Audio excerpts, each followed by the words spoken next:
Are borderline IGRA results a sign of TB infection?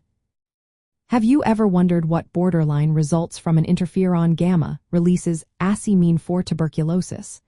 Let's dive into this important topic.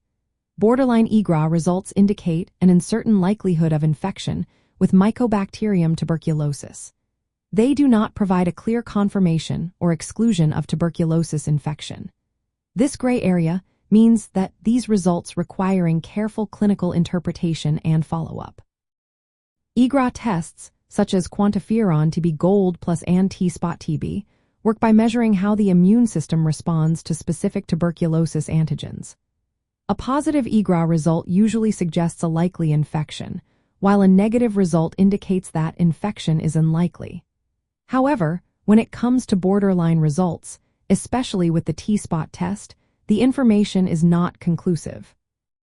This means that borderline results cannot be interpreted as definitive signs of latent tuberculosis infection or active tuberculosis disease. Because borderline results are ambiguous, additional steps are necessary to clarify the infection status. A comprehensive clinical evaluation is essential.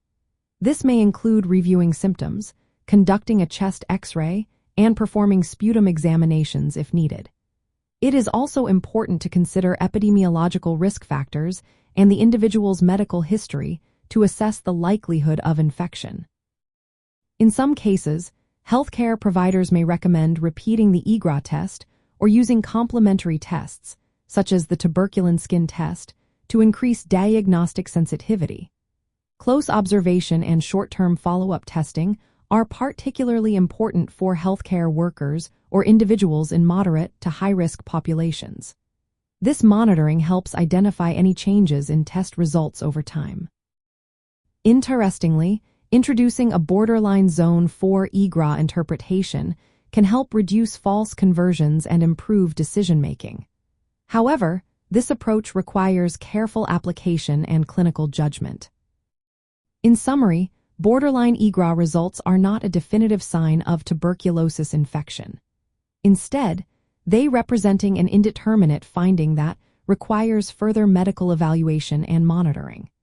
This ensures that healthcare providers can accurately determine whether tuberculosis infection is present or if the result reflects variability in the immune response or test performance.